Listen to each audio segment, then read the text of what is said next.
Hello दोस्तों, स्वागत है आप सभी लोगों का राजस्थान एकेडमी पर।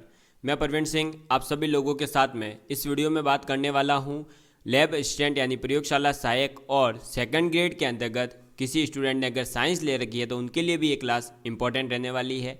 इस वीडियो में हम बात करेंगे दृढ़ पिंड गतिकी के टॉपिक के ऊपर। दृढ़ पिंड गतिकी के अंतर्गत मैं आप लोगों को द्रव्यमान केंद्र के बारे में पढ़ा चुका था और द्रव्यमान केंद्र से संबंधित मैंने आपको क्वेश्चन भी करवाए थे दो, जिसके माध्यम से आप लोग समझ चुके होंगे कि द्रव्यमान केंद्र किसी भी पिंड का कैसे निकाला जा सकता है।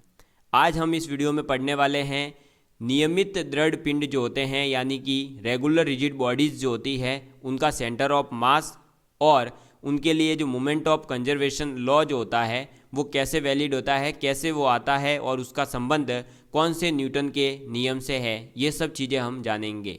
ठीक है, तो चलिए दोस्तों, सबसे पहले मैंने आप सभी लोगों को एक फॉर्मूला लिखवाया था वेलोसिटी ऑफ सेंटर ऑफ मास यानी कि द्रव्यमान केंद्र का वेग कैसे निकालते हैं। तो m1 v1 plus m2 v2 plus m3 v3 up to जितने भी पार्टिकल्स है यानी कि mn vn अपॉन में क्या कर देंगे m1 plus m2 plus m3 up to mn। ये है वेलोसिटी सेंटर ऑफ मास की निकालने का फॉर्मूला जो कि आप लोगों को बताया जा चुका है। अब आप लोगों ने एक संवेग का फॉर्मूला पढ़ रखा होगा कि संवेग बराबर क्या होता है। तो संवेग बराबर होता है द्रव्यमान जो भी ऑब्जेक्ट है उसका गुणा उस द्रव्यमान का वेग यानी कि P बराबर mv, ये होता है, आपने पढ़ा ही है। अब अगर हमें पूरे दृढ़ पिंड के लिए अगर बात कर रहे हैं, ये था पहले, कब, जब आप एक छोटे से पार्टिकल के लिए बात करते थे, लेकिन अब आप बात करेंगे द्रव्यमान पूरे एक दृढ़ पिंड का। तो दृढ़ पिंड के लिए आप क्या लिखेंगे, दृढ़ पिंड के लिए लिखेंगे P बराबर m v सेंटर ऑफ मास।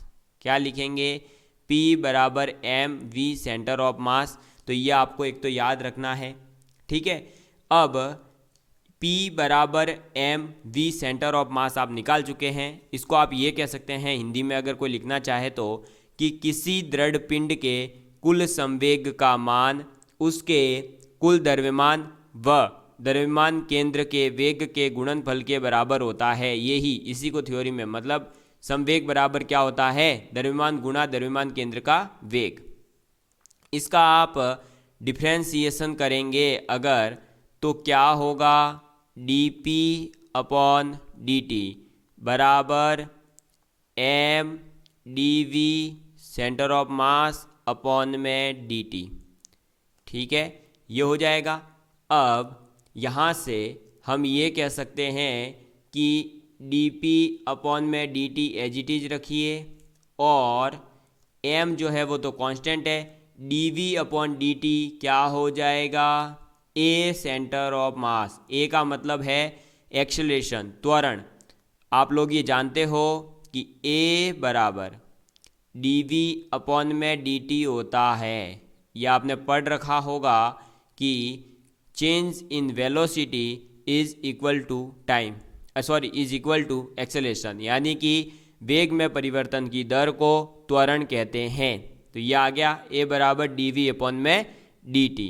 और एक रिलेशन आपने ये भी पढ़ा होगा कि F बराबर ma होता है, यानी किसी वस्तु में अगर आपको बल निकालना है तो बल के लिए आप क्या निकालेंगे, उसका द्रव्यमान का गुणा करेंगे उसके एक्सेलरेशन से।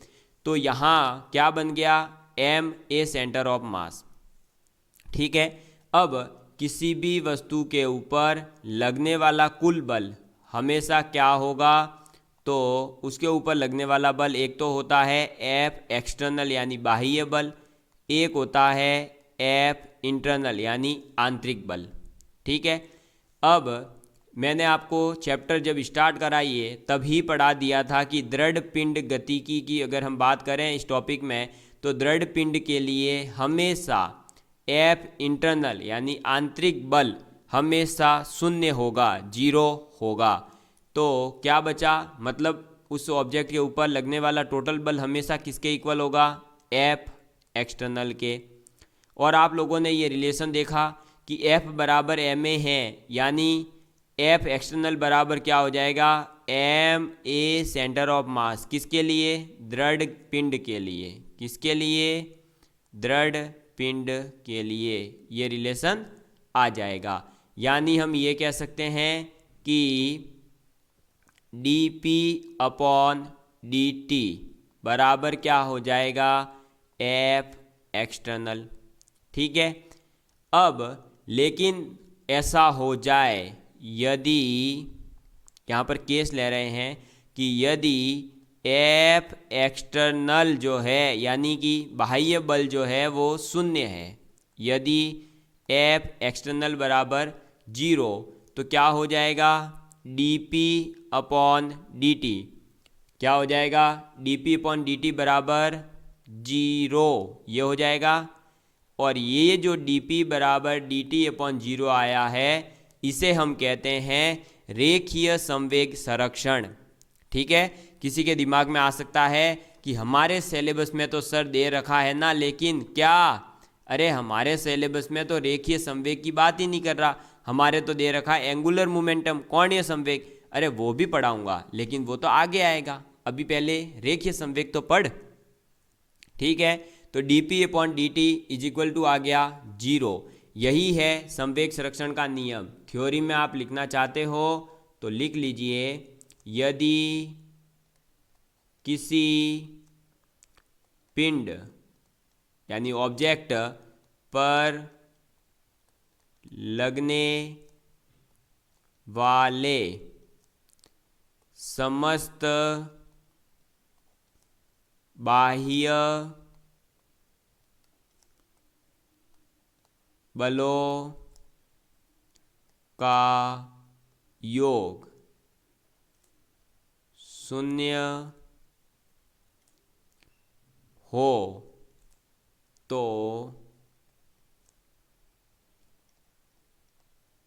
उसके रेखीय संवेग का मान अचर रहता है। इसे संवेग का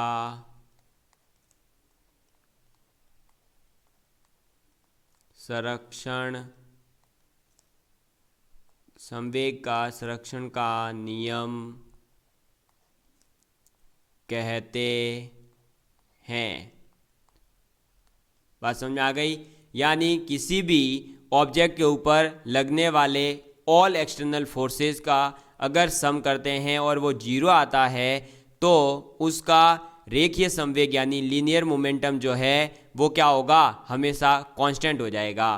कांस्टेंट कैसे हो रहा है, तो भाई देख लो, डी पी अपॉन में डी टी बराबर जीरो आया। किसी का भी डिफ्रेंसिएशन जीरो है, इसका मतलब क्या हुआ, वो क्वांटिटी क्या हो जाएगी, कांस्टेंट हो जाएगी। क्या हो जाएगी, कांस्टेंट। अब P कांस्टेंट है, यानी P बराबर एम वी था, यानी एम वी भी क्या हो जाएगा, कांस्टेंट हो जाएगा।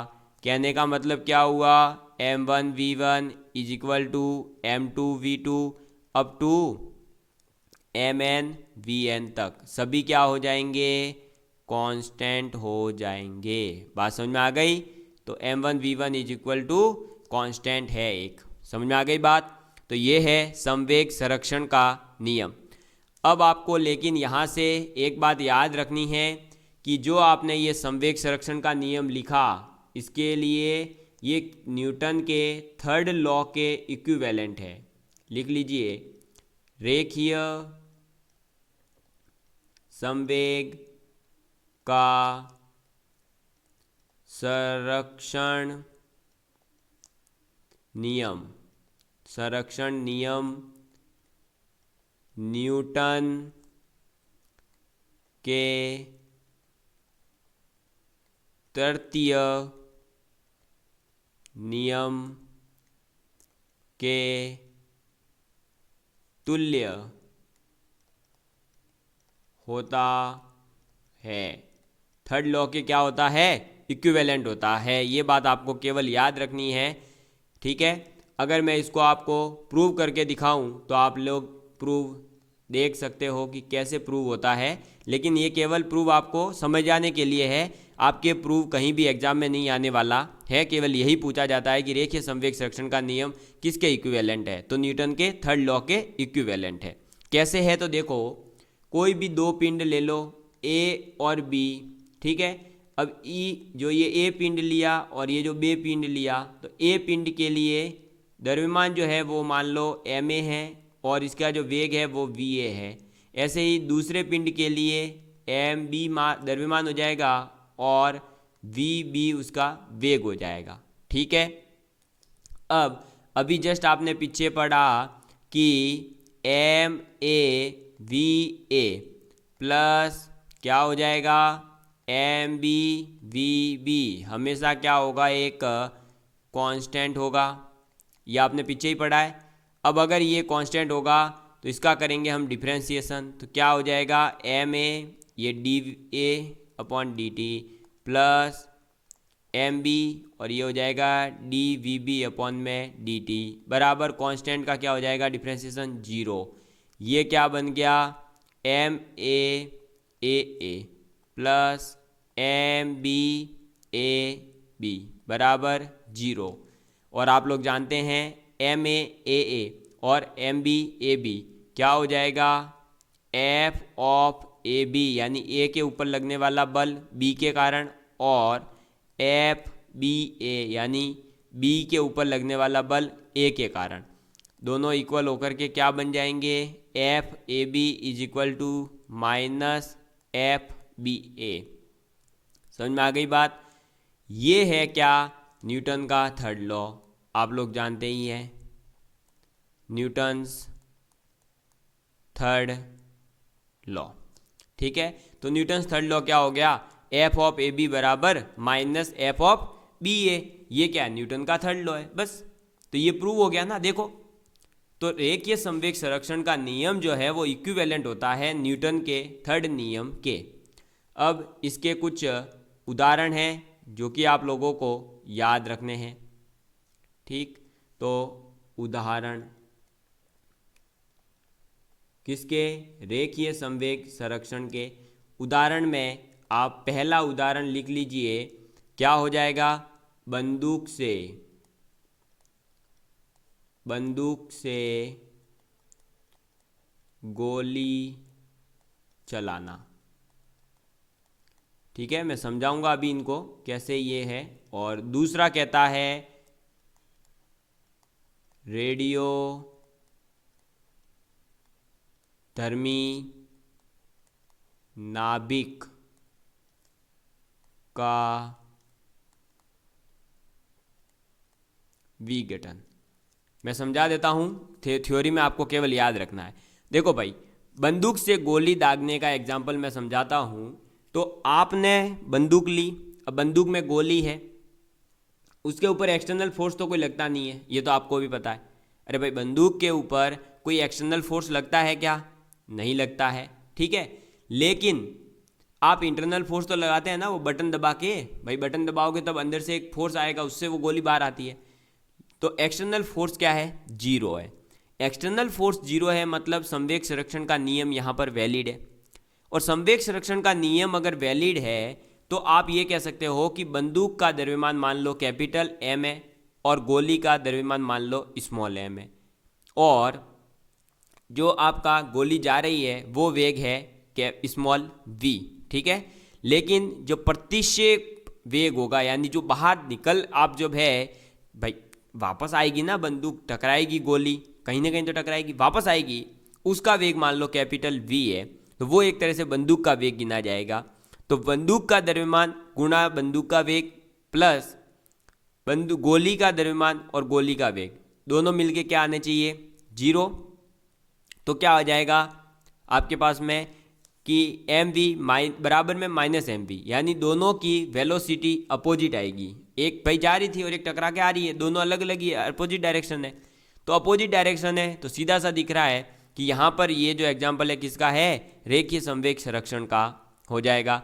ऐसे ही रेडियोधर्मी नाभिक में भी क्या होगा, यानी रेडियो एक्टिव एलिमेंट्स जो होंगे उसमें भी क्या होगा, एक बड़ा होगा वो टूट करके 3-4 टुकड़ों में बनेगा, सभी का अलग अलग वेग और एक उस पूरे ऑब्जेक्ट का वेग बराबर आ जाएगा, तो इसे हम कहेंगे रेखीय संवेग संरक्षण का नियम। ठीक है, केवल उदाहरण याद रखिएगा। ये तो थी दोस्तों रेखीय संवेग के बारे में और द्रव्यमान केंद्र की, और द्रव्यमान केंद्र कैसे निकालते हैं इन डिटेल्स में बात करी। लेकिन आपके टॉपिक अगर देखेंगे आप सिलेबस में तो सबसे पहले दे रखा है आपके क्या, बल आघूर्ण टॉर्क, फिर दे रखा है एंगुलर मोमेंटम। मतलब आपको पढ़ना तो है दृढ़ पिंड के बारे में, और वो भी किसमें, जब वो रोटेशनल मोशन में घूर्णन गति में है तब। तो अब तक हमने पढ़ा केवल और केवल कि द्रव्यमान केंद्र क्या होता है, कैसे निकलता है, इसके बारे में। अब हम पढ़ने जा रहे हैं घूर्णन गति के लिए इंपॉर्टेंट जो टॉपिक है उसके बारे में। ठीक है, तो घूर्णन गति में सबसे पहले हमें पढ़ना होता है एक कोणीय विस्थापन। ठीक है, क्या होता है और ये डिटेल में मैं समझाने वाला हूँ। कोणीय विस्थापन, कोणीय विस्थापन को कहते हैं एंगुलर डिस्प्लेसमेंट, एंगुलर डिस्प्लेसमेंट। ठीक है, चलिए सबसे पहले आप लोगों ने अगर 11th-12th पास करी है भाई, तो मुझे बताओ डिस्प्लेसमेंट क्या होता है। तो डिस्प्लेसमेंट आप ये कहेंगे कि सर डिस्प्लेसमेंट का मतलब होता है किसी ऑब्जेक्ट का टोटल दूरी में से अगर वो मान लो ए से बी और सी, ए बी सी है, तो अगर वो ए से बी, बी से सी और सी से ए पर आता है तो उसने टोटल दूरी तो तय करी जो यहाँ पर होगी, यानी ये एक्स वाई जेड है तो दूरी तो हो जाएगी एक्स वाई जेड, लेकिन इसका डिस्प्लेसमेंट होता है जीरो। कहने का मतलब हुआ किसी भी वस्तु, किसी भी व्यक्ति की प्रारंभिक स्थिति और अंतिम स्थिति के बीच की न्यूनतम दूरी को कहते हैं डिस्प्लेसमेंट। यह आपको पता है क्या कहते हैं, डिस्प्लेसमेंट। तो डिस्प्लेसमेंट होता है वो होता है रेखीय गति में। आपने देखा ये रेखा यानी एक स्ट्रेट लाइन में जो मोशन होगा वहां तो होगा क्या, आपका डिस्प्लेसमेंट। लेकिन अगर पिंड घूमने लग जाए, क्या करने लग जाए, घूमने, ऐसे रोटेट करने लग जाए एक एक्सिस के अराउंड। ठीक है, अगर एक एक्सिस के अराउंड ऐसे रोटेट करने लग जाए तो क्या होगा दोस्तों, तो क्या होगा, अरे भाई तो होगा आपका कोणीय विस्थापन। क्यों, क्योंकि अब यहाँ पर क्या होगा, ये बिंदु यहाँ है मान लो ए, ये ए बिंदु चल करके मान लो आ जाता है इस बी पर, तो ये जो डिस्टेंस चली ये किस में मापी जाएगी, ये मैं पूरा वाइट कर रहा हूँ, ये एरिया मान लो चला है तो किस में मापा जाएगा, देख लो मैं माप रहा हूँ। ठीक है, देखिएगा ये किस में मापा जाएगा, ये मापा जाएगा थीटा के अंदर। किस में मापा जाएगा, थीटा में। थीटा में मापेंगे भाई, कोणों में मापा जाएगा। अभी गोले के अंदर कितना चला हो तो कौन से ही मापा जाता है आप लोग, ये तो बेसिक चीजें हैं, ये तो पता है आपको। अब अगर ये थीटा में मापा जाएगा तो इस थीटा को ही हम क्या कहेंगे, कोणीय विस्थापन। यानी कि विस्थापन तो हो रहा है, वो पॉइंट तो आपका घूम रहा है, लेकिन वो कितना घूमेगा वो आप मापेंगे किसमें, कोण में, इसलिए इसे कहते हैं कोणीय विस्थापन। ठीक है, तो चलिए आप इसकी डेफिनेशन लिख लीजिए। तो कोणीय विस्थापन का मतलब होता क्या है, डेफिनेशन लिख लीजिए, वह कोण, वह कोण जिससे से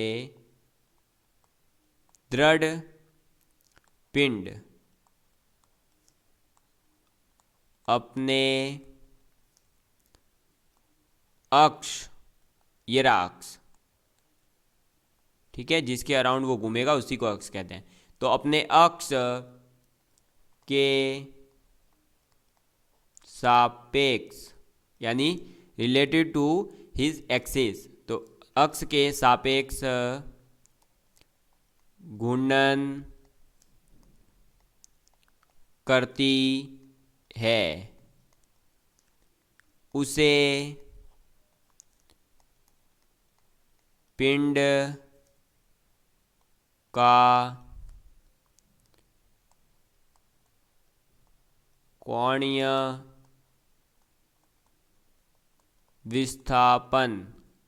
विस्थापन कहते हैं। क्या कहते हैं? कोणीय विस्थापन कहते हैं। इसे थीटा से व्यक्त किया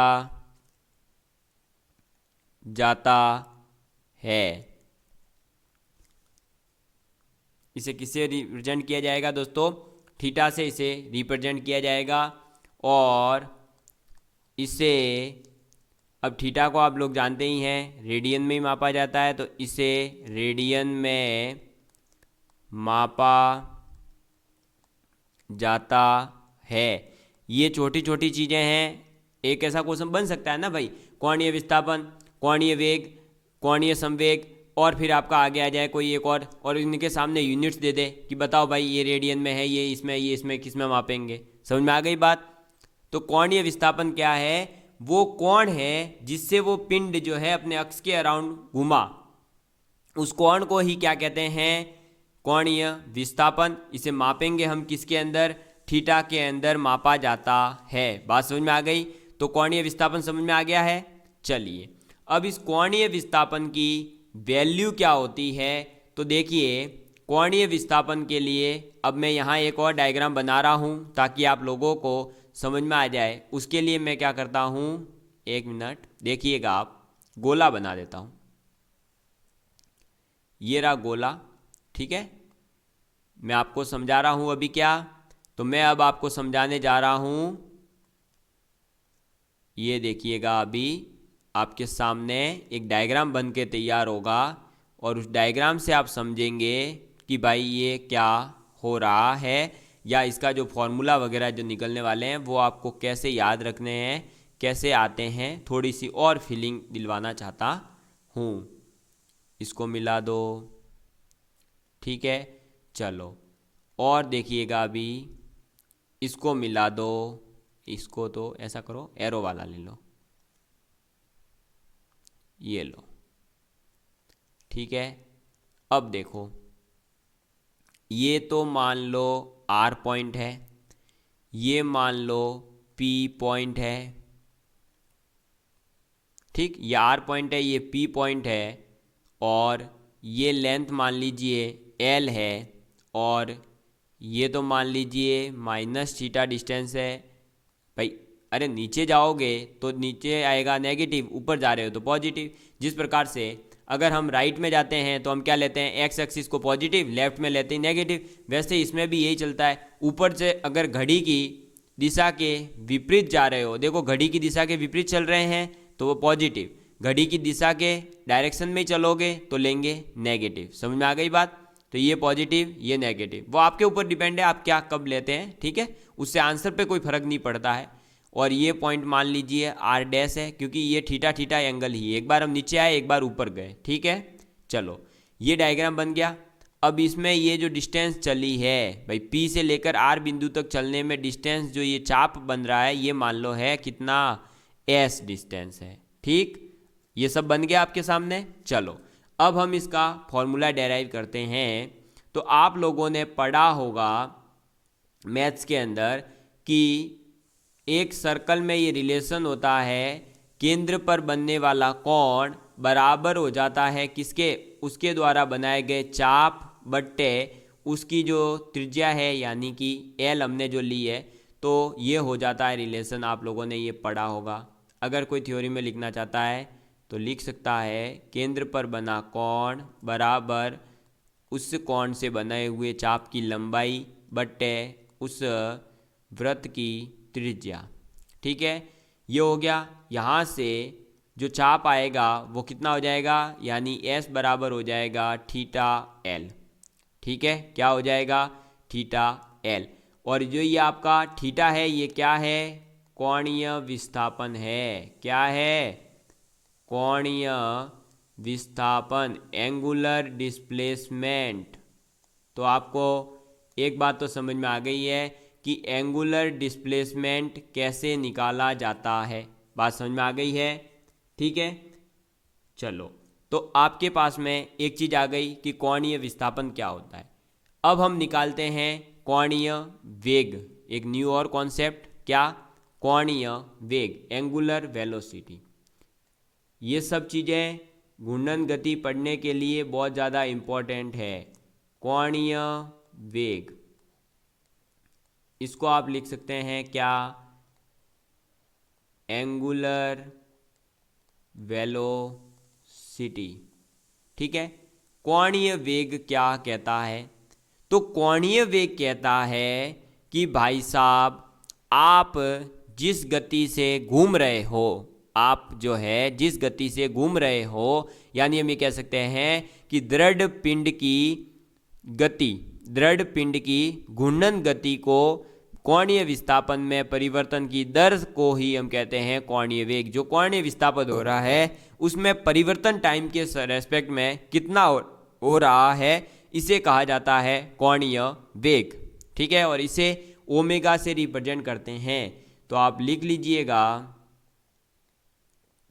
दृढ़ पिंड की घूर्णन गति, दृढ़ पिंड की घूर्णन गति को कोणीय विस्थापन, कोणीय विस्थापन में परिवर्तन की दर से समझाया जाता है। ठीक है, जिसे भाई इसकी जो परिवर्तन की दर है ना उसे क्या कहेंगे, कोणीय वेग कहा जाता है। क्या कहा जाता है, कोणीय वेग कहा जाता है। इसे ओमेगा से व्यक्त किया जाता है। किससे व्यक्त किया जाता है, ओमेगा से इसको रिप्रेजेंट किया जाता है।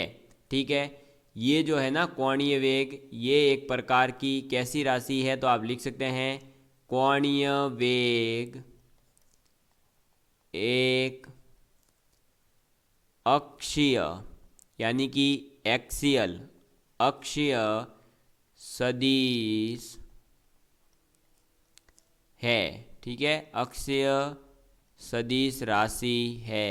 ये बात भी आप लोगों को याद रखनी है कि कोणीय वेग क्या है, अक्षीय सदिश राशि है, एक तरह से सदिश राशि है। आप तो इतना याद रख लेना। ठीक है, इसको मापेंगे किस में, तो कोणीय वेग को रेडियन पर सेकेंड से मापा जाता है। ठीक है, कोणीय वेग को रेडियन पर सेकेंड से मापा जाता है।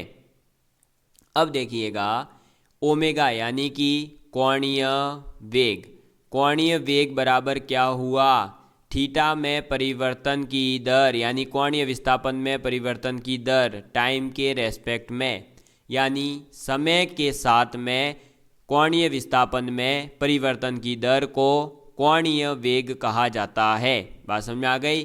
तो ओमेगा बराबर हो जाएगा डेल्टा थीटा बराबर अपॉन में डेल्टा टी। ठीक है, इसको कह देंगे हम थीटा 2 माइनस थीटा 1, यानी कि कोई पहले भी एक होगा कोणीय विस्थापन, फिर दूसरा कोणीय विस्थापन, उन दोनों का डिफरेंस। अब ये थीटा 2 मान लो t2 टाइम पर था और थीटा 1 t1 टाइम के ऊपर था, तो ये हो जाएगा हमारा क्या, कोणीय वेग। ये फॉर्मूला आपको याद रखना है क्योंकि ये हमारे काम आने वाला है। एक आप अगर याद रखना चाहें तो ये रिलेशन भी याद रख सकते हैं कि डी थीटा अपॉन में डी टी भी होता है और D theta upon D T होता है। इसका मतलब हम ये लिख सकते हैं कि लिमिट डेल्टा टी, एक मिनट इसको थोड़ा सा इधर शिफ्ट करेंगे, डेल्टा थीटा टेंडिंग टू 0, और इसको हम लिख सकते हैं डेल्टा थीटा अपॉन में डेल्टा टी। ठीक है, तो ओमेगा बराबर क्या हो जाएगा, D theta upon D T बराबर में limit delta theta tending to 0 delta theta upon delta T. ठीक है, ये हमें इसलिए याद रखना है क्योंकि ये क्या है, अगर हमसे पूछा जाता है तो ये है हमारा ताक्षणिक कोणीय वेग, इंस्टेंटेनियस एंगुलर वेलोसिटी, और ये एक तरह से क्या कहलाता है, एवरेज एंगुलर वेलोसिटी, यानी कि औसत। बात समझ आ गई। तो इंस्टेंटेनियस मतलब एट ए टाइम, उसी टाइम पर। ठीक है, लेकिन इसके बारे में हमें ज़्यादा याद नहीं रखना, हमें केवल फॉर्मूला याद रखना है। ताक्षणिक और औसत का आपसे इतना कॉन्सेप्ट नहीं पूछेंगे कि ताक्षणिक क्या है, डेफिनेशन कोई नहीं पूछने वाला, आपको तो सीधा क्वेश्चन सॉल्व करना आना चाहिए। ये थ्योरी सिर्फ इसलिए बता रहा हूँ ताकि आप लोग समझ सकें। ठीक, ये समझ में आ गया। कोणीय वेग जो है दोस्तों, ये आपका, मैं यहीं पर लिख लीजिए आप, ये आपका पॉजिटिव नेगेटिव हो सकता है। क्या हो सकता है, पॉजिटिव और नेगेटिव कुछ भी हो सकता है। कब, ये तो क्या है, कोणीय वेग है। ठीक, लेकिन एक होती है कोणीय चाल जो कि ऑलवेज क्या होगी, पॉजिटिव होगी, कोणीय चाल। ठीक भाई, कोणीय वेग का मतलब होता है डायरेक्शन का इफेक्ट होगा, स्पीड के ऊपर डायरेक्शन का कोई इफेक्ट नहीं होता है। ठीक है, बस इतना सा याद रखिएगा। कोणीय वेग हमेशा पॉजिटिव नेगेटिव कुछ भी हो सकता है, कोणीय चाल जो है वो ऑलवेज क्या होगी, पॉजिटिव होगी। चलिए, तो कोणीय विस्थापन पढ़ा, कोणीय वेग पढ़ा। अब जैसे हमने पीछे देखो भाई, विस्थापन पढ़ा था, दूरी पढ़ी थी और वेग पढ़ा था, फिर पढ़ा था हमने त्वरण, वैसे ही अब यहाँ पढ़ेंगे हम कोणीय त्वरण। क्या पढ़ेंगे, कोणीय त्वरण। तो टॉपिक डालिएगा कोणीय त्वरण। कोणीय त्वरण को क्या कहा जाता है, इसको कहा जाता है एंगुलर एक्सेलरेशन। क्या कहा जाता है, acceleration, angular acceleration. Angular acceleration का मतलब क्या होता है, तो एंगुलर एक्सेलरेशन का मतलब होता है कि कोई भी पिंड जो है उसके कोणीय वेग में परिवर्तन की दर को कोणीय त्वरण कहते हैं। जिस प्रकार से वेग में परिवर्तन की दर को त्वरण कहा जाता है, वैसे कोणीय वेग के परिवर्तन की दर को कोणीय त्वरण कहा जाता है। तो आप लिख लीजिए, पिंड के कोणीय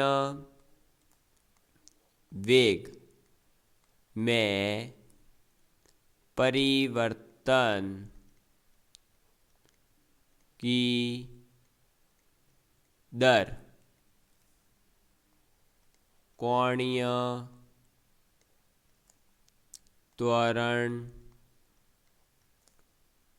कहलाता, कोणीय त्वरण कहलाता है। इसे किससे रिप्रेजेंट करेंगे, तो इसे आप जो है अल्फा से व्यक्त करते हैं। ठीक है, इसे आप किससे रिप्रेजेंट करेंगे, अल्फा से। इसकी यूनिट क्या है, यानी इसकी इकाई क्या है, तो कोणीय त्वरण की इकाई होती है रेडियन पर सेकेंड स्क्वायर, रेडियन पर सेकेंड स्क्वायर होती है। इसके लिए भी फॉर्मूला क्या हो जाएगा, तो अल्फा एवरेज, यानी कि अगर हमसे पूछे अल्फा के बारे में तो हम क्या लिखेंगे, ओमेगा 2 माइनस ओमेगा 1 अपॉन में T2 माइनस T1, यानी हम इसको ये कह सकते हैं डेल्टा ओमेगा अपॉन में डेल्टा टी। अगर इस जगह अल्फ़ा इंस्टेंटेनियस यानी अल्फ़ा ताक्षणिक की बात की जाती तो हम लिख देते formula limit delta T tending to zero delta omega upon में delta T is equal to D omega upon में डी टी। बात समझ में आ गई। यहाँ पर हम एक और रिलेशन याद रखेंगे जो कि बहुत ज़्यादा इम्पोर्टेंट है। अल्फ़ा बराबर होता है d2 थीटा अपॉन में dt स्क्वायर। ठीक है, ये फॉर्मूला हमको याद रखना है। अल्फ़ा बराबर क्या होता है d2 theta upon dt square. जितने फॉर्मूले लिखवा रहा हूँ, जो थ्योरी लिखवा रहा हूँ, जब मैं आपके साथ में क्वेश्चंस डिस्कस करूँगा तब आपको पता चलेगा कि कैसे क्वेश्चंस हमारे लिए उपयोगी है। बात समझ में आ रही है। इसीलिए मैं कह रहा हूँ जो लिखवा रहा हूँ उसे नोट डाउन करते रहिएगा। ये पीडीएफ आप लोगों के लिए टेलीग्राम के ऊपर अवेलेबल है, आप वहाँ से ले लीजिए और इस पीडीएफ को है जो आप अच्छे से नोट्स बनाते रहिएगा। ठीक है, अदरवाइज़ आप लोगों को पछतावा होगा इस बात की, फिर मेरे पास कोई वो जिम्मेदारी नहीं रहेगी। चलिए अब हम बढ़ेंगे आगे और नेक्स्ट अब हम लिखेंगे क्या, जिस प्रकार से आपने रेखीय गति पढ़ी थी उसके अंदर भी गति की कुछ समीकरण होती है, वैसे ही घूर्णन गति के लिए भी गति की कुछ समीकरण होती है। तो आप लिखेंगे घूर्णन गति के समीकरण। किसके समीकरण? घूर्णन गति के समीकरण। Equation of motion of rotating body, यानी घूर्णन गति जब होती है तो उसके लिए भी कुछ इक्वेशंस होती है, उनको आपको याद रखना है। और उसमें पहली इक्वेशन आ जाएगी कौन सी दोस्तों? तो पहली आ जाएगी ओमेगा बराबर omega naught plus alpha T. जिस प्रकार से v बराबर u प्लस ए टी होती है ना, वैसे ही ओमेगा बराबर omega naught plus alpha T. और मैं यहाँ पहले ही लिख देता हूँ, एल्फा का मतलब क्या है? कोणीय त्वरण। ठीक है, ओमेगा नॉट का मतलब है प्रारंभिक कोणीय वेग यानी इनिशियल एंगुलर वेलोसिटी। ठीक, ओमेगा का मतलब क्या है? अंतिम कोणीय वेग। और टी का मतलब क्या है? टाइम यानी कि समय। हिंदी वाले थे ना, लो भाई अब हिंदी प्योर। और थीटा बराबर हो जाएगा कोणीय विस्थापन यानी एंगुलर डिस्प्लेसमेंट। ठीक है, ये सब नोटेशंस है। तो पहला फॉर्मूला है ओमेगा बराबर omega naught plus alpha T. दूसरा क्या हो जाएगा? तो दूसरा हो जाएगा आपके पास में omega square is equal to omega not square plus 2 alpha theta. तीसरा रिलेशन आप लोग जानते ही हैं, क्या हो जाएगा? थीटा बराबर क्या हो जाएगा? Omega naught T plus half alpha T square. तो ये घूर्णन गति के 3 समीकरण हैं जो आपको याद रखने हैं। ठीक है, क्या क्या है? ओमेगा बराबर omega naught plus alpha T पहला। दूसरा क्या हो जाएगा? थीटा ओमेगा स्क्वायर बराबर omega not square plus 2 alpha theta. तीसरा हो जाएगा थीटा बराबर omega naught plus half alpha T square. ठीक है, ये क्या है दोस्तों? तीनों आपके घूर्णन गति के समीकरण है जिसके बारे में आप लोगों को याद रखना है। ठीक, अब एक बार मैं रिवाइज करवा देता हूँ पूरा का पूरा, फिर उसके बाद हम बढ़ेंगे आगे, क्योंकि अगर हमें पीछे का कुछ याद नहीं रहा तो हम यहाँ पर कंफ्यूज हो जाएंगे। इसलिए मैं एक बार रिवाइज करवाना चाहता हूँ। देखिए, सबसे पहले पढ़ा था हमने रिजिड बॉडी क्या होती है। तो रिजिड बॉडी वो होती है जिसके अंदर पार्टिकल्स जो है उनके बीच की डिस्टेंस ना तो कभी चेंज होगी चाहे आप कितना ही एक्सटर्नल फोर्स लगा लें। ठीक है, और ना ही उनके ऊपर किसी भी फोर्स का कोई इफेक्ट पड़ता है। और कोई भी बॉडी जो होगी उसके 3 मोशंस पॉसिबल होते हैं, pure translational motion, pure rotational motion और एक होता है combination of rotational and translational motion. हमें ट्रांसलेशनल मोशन नहीं पढ़ना है, हमें पढ़ना है केवल रोटेशनल मोशन के बारे में। तो रोटेशनल मोशन मैंने आपको समझाया था कि एक रिजिड बॉडी होगी यानी एक दृढ़ पिंड होगा जो घूर्णन करेगा एक अपने नियत अक्ष के सापेक्ष, ठीक है। फिर हमने पढ़ा था क्या, सेंटर ऑफ मास क्या होता है। तो सेंटर ऑफ मास एक बॉडी के अंदर पॉइंट होता है जिसके ऊपर हम ये मान लेते हैं कि इस बिंदु के ऊपर उस पूरे के पूरे निकाय का क्या है, मास यानी द्रव्यमान जो है कंसंट्रेटेड है, और उस पॉइंट के रेस्पेक्ट में ही फिर हम उस पूरी बॉडी की बात करते हैं। इसी को कहते हैं centre of mass. Centre of mass 2 point के लिए अगर हमें निकालना है तो क्या होगा, m1r1 प्लस m2r2 अपॉन में m1 प्लस m2। अब यहाँ पर ये r तो हमने लिया है कब, जब कॉमन सेंस की बात रही हो। अगर x एक्सिस में और y एक्सिस में अलग अलग बात कर रहा है तो x एक्सिस के लिए भी ये अलग फॉर्मूला लगाएंगे, y एक्सिस के लिए भी ये वापस से लगाएंगे, ठीक है। जैसा कि देख लो, अब फिर मैंने बताया था सेंटर ऑफ मास 0 पर आ जाए तो क्या होगा, दोनों मास द्रव्यमान हो जाए तो क्या स्थिति होगी, ठीक है। और फिर n पार्टिकल्स हो तो क्या फॉर्मूला यूज करना है, वो तो अलग ही अलग है सबको जोड़कर। फिर मैंने आपको ये क्वेश्चन सॉल्व करवाया था, फिर ये और बता दिया था कि वेलोसिटी ऑफ सेंटर ऑफ मास यानी द्रव्यमान केंद्र का वेग क्या होगा, तो m1 v1 plus m2 v2 upon m1 plus m2। अगर n पार्टिकल हो तो आप क्या यूज करेंगे, उसके लिए भी वही m1 v1 m2 nn तक हो जाएगा, ठीक। फिर ये क्वेश्चंस करवाए थे। फिर हमने आज पढ़ा कि नियत जो दृढ़ पिंड होते हैं उनके द्रव्यमान केंद्र की गति और संवेग संरक्षण का नियम क्या कहता है। तो v सेंटर ऑफ मास क्या होता है, m1 v1 m2 v2 m3 v3 upon m1 m2 mn तक, ठीक है। संवेग क्या होता है, द्रव्यमान गुणा वेग p बराबर mv, ठीक है। फिर देखो dp अपॉन dt क्या हो जाएगा 0, कब, जब आपका संवेग संरक्षण नियम है तो, ठीक है। तो संवेग संरक्षण का नियम कहता क्या है, ये कहता है कि किसी पिंड पर लगने वाले समस्त बाह्य बलों का योग जो है वो 0 होता है, तो उसका रेखीय संवेग हमेशा क्या हो जाएगा, कांस्टेंट हो जाएगा। यानी dp अपॉन dt बराबर 0 आता है तो p क्या हो जाएगा, कांस्टेंट। p कांस्टेंट का मतलब क्या हुआ, mv कांस्टेंट। mv कांस्टेंट का मतलब m1 v1 equal to m2 v2 equal to m3 v3 हो जाएगा, ठीक है। फिर रेखीय संवेग संरक्षण का नियम न्यूटन के 3rd लॉ के इक्विवेलेंट है, ये बात आपको याद रखनी है। इसके 2 एग्जाम्पल बताए, बंदूक से गोली चलना और रेडियो एक्टिव एलिमेंट का क्या होना, विघटन होना। फिर मैंने घूर्णन गति के लिए पढ़ाया कि फर्स्ट पहले आपको पता होना चाहिए कोणीय विस्थापन क्या होता है, एंगुलर डिस्प्लेसमेंट क्या होता है। तो ये वो कोण होता है जिससे उस ऑब्जेक्ट का मोशन हुआ है, ठीक। फिर बताया फॉर्मूला उसके लिए, तो थीटा बराबर होता है s अपॉन में l यानी चाप की लंबाई बटे उसकी त्रिज्या। कोणीय वेग क्या होता है, तो दृढ़ पिंड की घूर्णन गति को कोणीय विस्थापन में परिवर्तन की दर से हम समझ सकते हैं, यानी कोणीय विस्थापन में जो परिवर्तन की दर है उसे हम कहते हैं कोणीय वेग। कोणीय वेग पॉजिटिव नेगेटिव कुछ भी हो सकता है, लेकिन कोणीय चाल हमेशा पॉजिटिव होती है। इसको ओमेगा से रिप्रेजेंट करते हैं, ये एक अक्षीय सदिश राशि है।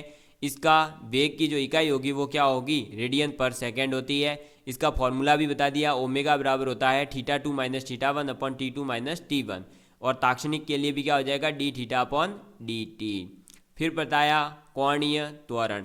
कोणीय त्वरण क्या होता है, तो पिंड के कोणीय वेग में जो परिवर्तन की दर है उसे कोणीय त्वरण कहा जाता है। क्या कहा जाता है, कोणीय त्वरण कहा जाता है। इसे एल्फा से व्यक्त करते हैं। इसकी यूनिट क्या है, रेडियन पर सेकेंड स्क्वायर। एल्फा एवरेज क्या होता है, D omega upon D T. हम एल्फा बराबर d2 थीटा अपॉन में dt स्क्वायर भी होता है, ठीक।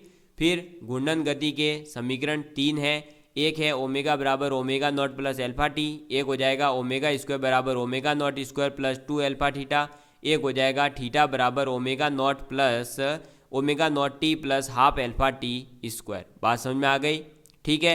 ये हो गया कंप्लीट। अब हम आगे पढ़ने जा रहे हैं जड़त्व आघूर्ण, मोमेंट ऑफ इनर्शिया, जो कि आप लोगों के लिए बहुत ही ज़्यादा इम्पॉर्टेंट है। और ये एक मोमेंट ऑफ इनर्शिया टॉपिक ही है जो आपके क्वेश्चन आने वाला है। अभी तक जो पढ़ा वहाँ से क्वेश्चन नहीं आता, वो केवल बेसिक डेवलपमेंट हुआ हमारे लिए कि हमें पढ़ना क्या है इस चैप्टर में, लेकिन क्वेश्चन तो पूछे जाएंगे आपको जड़त्व आघूर्ण से ही। तो इसको पढ़ते हैं। चलिए आप टॉपिक डालिएगा जड़त्व आघूर्ण,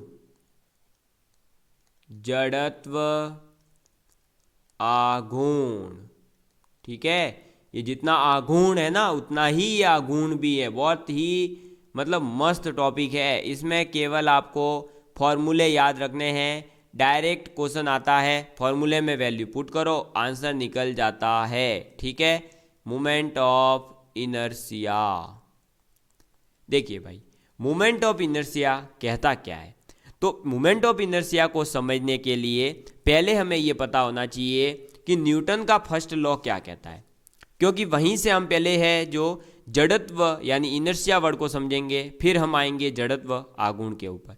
तो देखो, न्यूटन का फर्स्ट लॉ कहता है कि कोई भी पिंड अगर विराम अवस्था में है, यानी कोई भी ऑब्जेक्ट अगर रेस्ट पोजीशन में है तो वो रेस्ट में ही रहती है, और अगर वो मोशन में है तो वो मोशन में ही रहती है, जब तक आप उसके ऊपर कोई एक्सटर्नल फोर्स लगा करके उसको रोकते नहीं हैं या उसको जो है चलाते नहीं है, मतलब उसकी गति का विरोध नहीं करते हैं तब तक। ठीक है, तो ये जो पिंड है ना, चलता रहा या रुकता नहीं, ये अपने आप नहीं रुकता है, इसके ऊपर आपने बल लगाया तब ये रुका, ये जो इसका गुण है इसको कहते हैं जड़त्व। क्या कहते हैं? जड़त्व। और ये जड़त्व जो है पदार्थ का एक बेसिक प्रॉपर्टी होता है। ऐसा नहीं होता है कोई ऑब्जेक्ट चल रहा है, चलते चलते खुद ही रुक जाएगा, वो क्यों रुकेगा भाई? उसको थोड़ी काम है, काम आपको, तो आप रोको उसको। तो वो रुक नहीं रहा है, वो चलते रह रहा है, और उसको रोकने के लिए आपको फोर्स लगाना पड़ता है। इस गुण को कहा जाता है जड़त्व। ठीक है, लेकिन इसी प्रकार से अगर कोई ऑब्जेक्ट चल नहीं रहा, घूर्णन कर रहा है किसी एक्सिस के अराउंड, तो आपको क्या करना पड़ेगा? तब भी आपको क्या करना पड़ेगा? उसकी अवस्था परिवर्तन के लिए विरोध करना पड़ेगा, आपको एक फोर्स लगाना पड़ेगा। तो जब आपका पिंड किसी एक्सिस के अराउंड घूर्णन कर रहा है और तब आपको रोकने के लिए उस पर लगाए जाने वाला बल जो है, तो फिर आप जो है पिंड का घूर्णन एक्सिस के अराउंड घूमना क्या कहलाएगा? जड़त्व आघूर्ण कहलाएगा। जड़त्व क्या है भाई? उसका चलते रहना, उसको रुकना नहीं अपने आप से, ये उसका पिंड है। अब वो अगर घूम रहा है तो उसमें आघूर्ण वर्ड हो जाएगा, एक उसका जो मूवमेंट हो रहा है उसको और ऐड कर दो, तो मूवमेंट ऑफ इनर्शिया यानी जड़त्व आघूर्ण क्या होता है कि कोई भी पिंड जो है क्या होगा दोस्तों भाई? घूर्णन कर रहा है एक एक्सिस के अराउंड, तो वो करता रहेगा जब तक आप उसकी अवस्था का परिवर्तन के लिए विरोध नहीं करते हैं। तो ये विरोध करना ही क्या कहलाता है? जड़त्व आघूर्ण कहलाता है। अब ये जड़त्व आघूर्ण होता क्या है, इसकी डेफिनेशन लिख लीजिए आप कि भाई इसको निकालेंगे कैसे। तो आप लिख लीजिए इसके लिए कि पिंड के किसी कण, यानी कि कोई भी ऑब्जेक्ट जो है पार्टिकल, उसका कोई एक पार्टिकल है, उसका घूर्णन अक्ष के परित जड़त्व आघूर्ण उस कण के द्रव्यमान तथा उसकी घूर्णन अक्ष से दूरी के वर्ग के गुणनफल के बराबर होता है। मतलब जड़त्व आघूर्ण जो होगा ना, वो क्या होगा कि कोई भी भाई उस ऑब्जेक्ट जो बना है उसमें छोटे छोटे पार्टिकल्स हैं, उसमें से कोई एक पार्टिकल ले लिया, उस पार्टिकल की उस एक्सिस के अराउंड, मैं देखो डायग्राम के माध्यम से समझा देता हूँ अगर ऐसे फीलिंग नहीं आ रही है तो। एक मिनट, इसको नहीं लेते, इस वाले गोले को लेते हैं।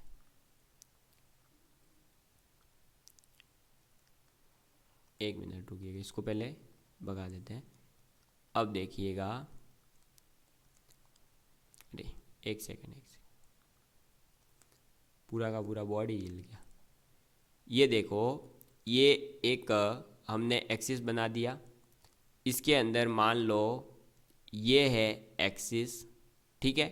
इस एक्सिस के अराउंड मतलब ये रोटेट कर रहा है, तो ये है हमारा क्या, अक्ष, ठीक है। ये घूम रहा है ऐसे, ये इसकी मान लो क्या है, त्रिज्या टोटल, ठीक है।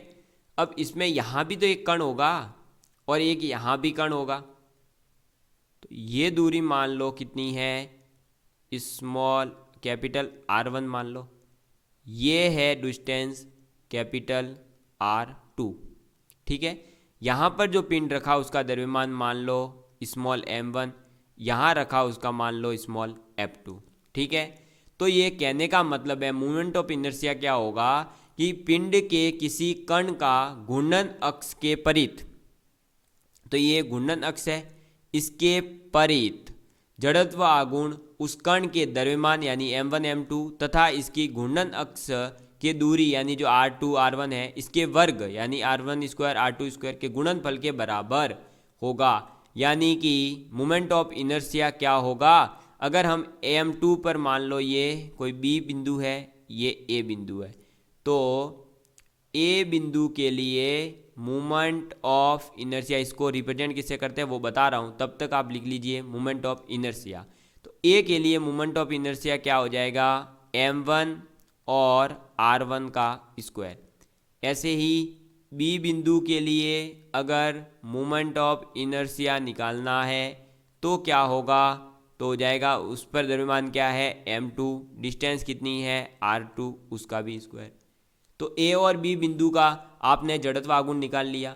तो आपको ये याद रखना है, ऐसे ही अगर देख लो भाई यहाँ पर कोई C बिंदु होता और C बिंदु की डिस्टेंस मान लो इससे P है और यहाँ जो द्रव्यमान रखा वो है कैपिटल M, तो आप अगर C बिंदु के ऊपर मोमेंट ऑफ इनर्शिया निकालना चाहते हैं तो क्या हो जाएगा, कैपिटल M इंटू P का स्क्वायर, मतलब जो डिस्टेंस है उसका स्क्वायर कर दो और जो द्रव्यमान है उसका गुणा कर दो, ठीक है।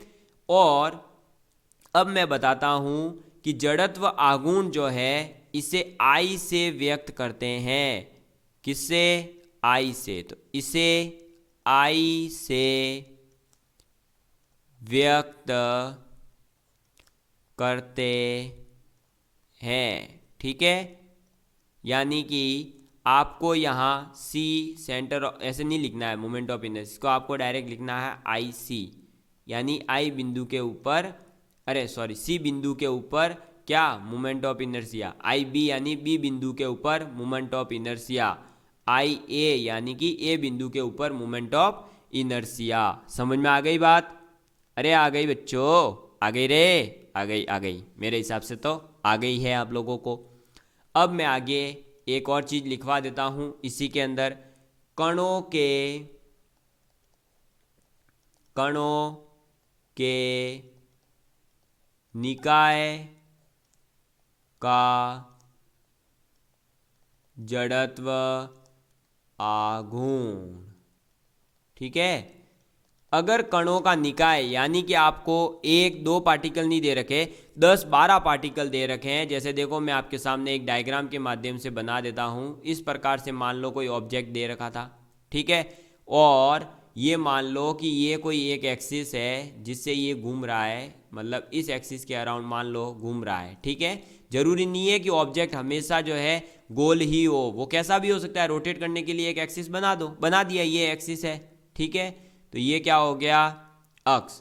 अब इस अक्ष से मान लो एक कण यहाँ रखा m1, एक कण यहाँ रखा m2, एक कण यहाँ रखा m3, एक कण यहाँ m4, एक कण यहाँ m5, एक यहाँ m6। इन सबको मिलाएंगे, ये m1 ये मिला दो, ऐसे मिला दो एक बार पहले तो, ठीक है। फिर इनकी डिस्टेंस अलग अलग करनी है हमें, सब डिस्टेंस एक पर नहीं है ना, भाई अलग अलग डिस्टेंस के ऊपर रखे हैं तो अलग अलग डिस्टेंस रखो नाम भी। तो मान लो ये है R1 डिस्टेंस, ये है R2 डिस्टेंस, ये है R3 डिस्टेंस, ये है R4, ये है R5 और ये है R6 डिस्टेंस। तो अगर हमसे पूछ ले कि बताओ भाई इस पूरे सिस्टम का यानी कणों का जो ये निकाय है, जो सिस्टम है, इसका मोमेंट ऑफ इनर्शिया यानी जड़त्व आघूर्ण क्या होगा, तो आप लिखेंगे IS यानी कि moment of inertia of the system, और आप क्या कर देंगे M1 R1 का स्क्वायर प्लस M2 R2 का स्क्वायर प्लस M3 R3 का स्क्वायर प्लस M4 R4 का स्क्वायर प्लस M5 R5 का स्क्वायर प्लस M6 R6 का स्क्वायर। तो हमने क्या करा, मोमेंट ऑफ इनर्शिया अगर पूरे सिस्टम का निकालना है तो हमने अलग अलग पार्टिकल्स का जो भी था उन सब को जोड़ दिया। क्या करा, जोड़ दिया। इसका मतलब क्या हुआ कि अगर आपको सिस्टम का यानी निकाय का जड़त्व आघूर्ण निकालना है तो आप ये यूज कर सकते हैं sigma of MR square. Sigma लगते ही क्या हो गया, पूरे के लिए कण जो भी लेना है वो ले लो और उसका जोड़ते जाओ, अलग अलग कणों का जोड़ दो भाई। ठीक है, तो ये आ गया समझ में आपके। तो आप ये कह सकते हो कि भाई इन सब का जो है आप जोड़ कर सकते हो। बस इतनी सी बात मैं कहना चाहूँगा।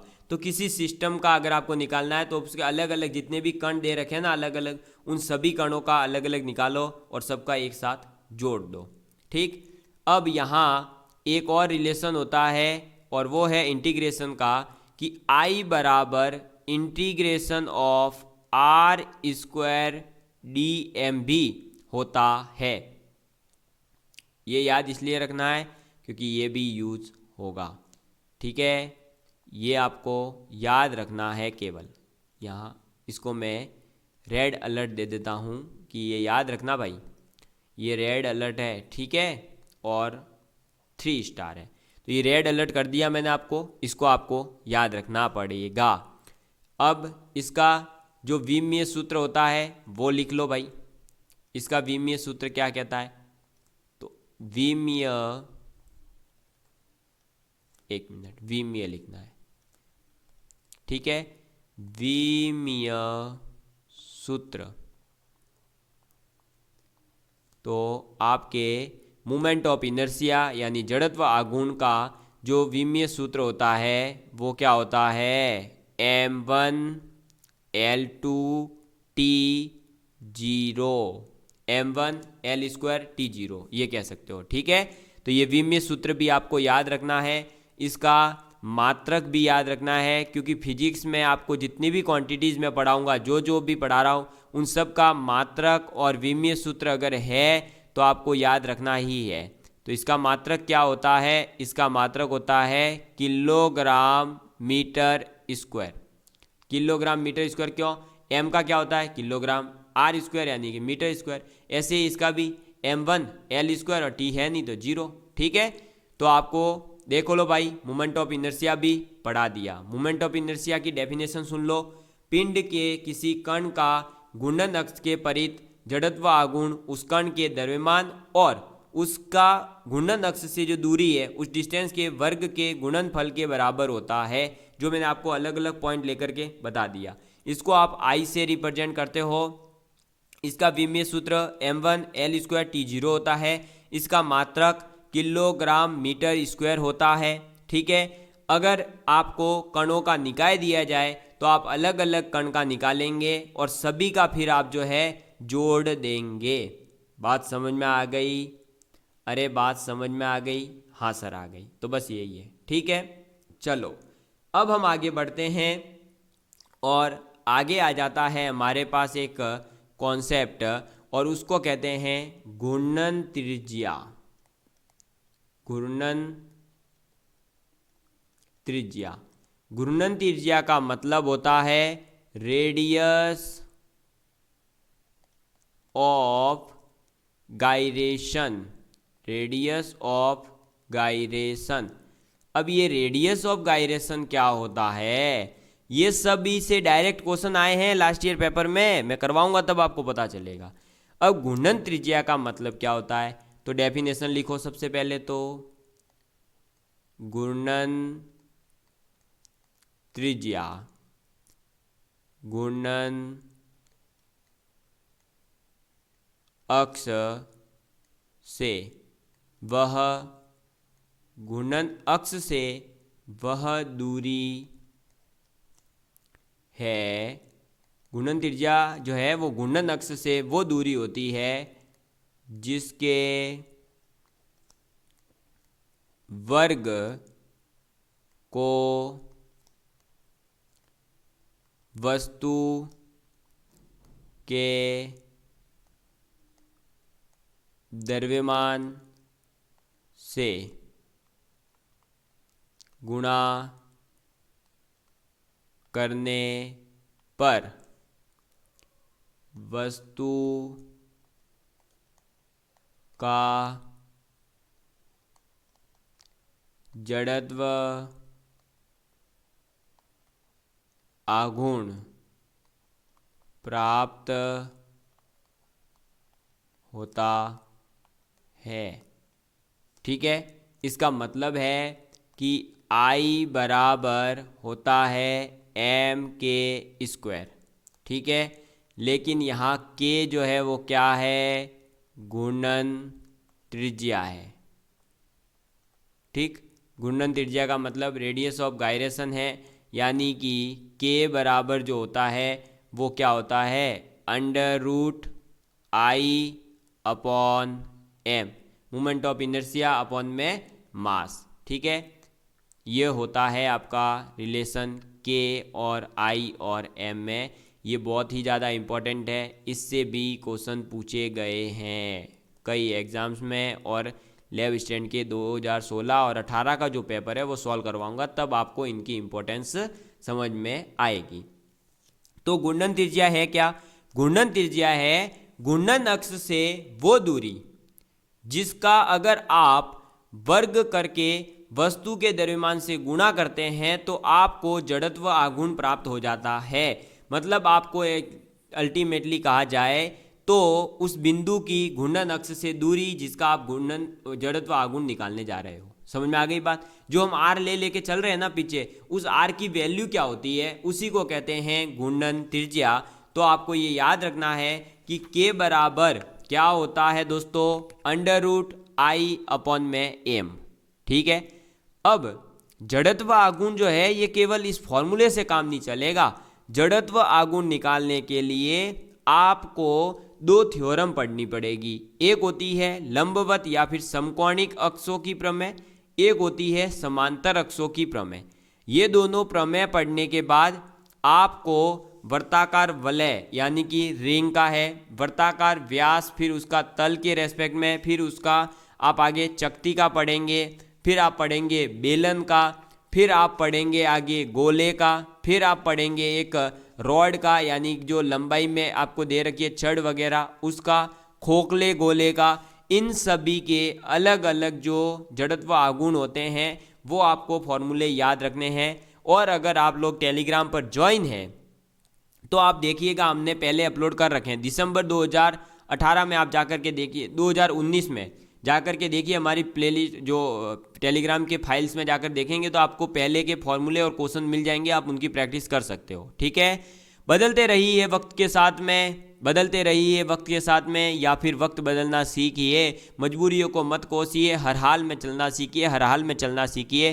ठीक है दोस्तों, तो आज का सेशन यहीं पर हम समाप्त करेंगे। अगर आप लोगों को ये वीडियो अच्छा लगा है तो ज़्यादा से ज़्यादा लोगों तक शेयर करिएगा और इसी तरह हमारे साथ बने रहिएगा। धन्यवाद।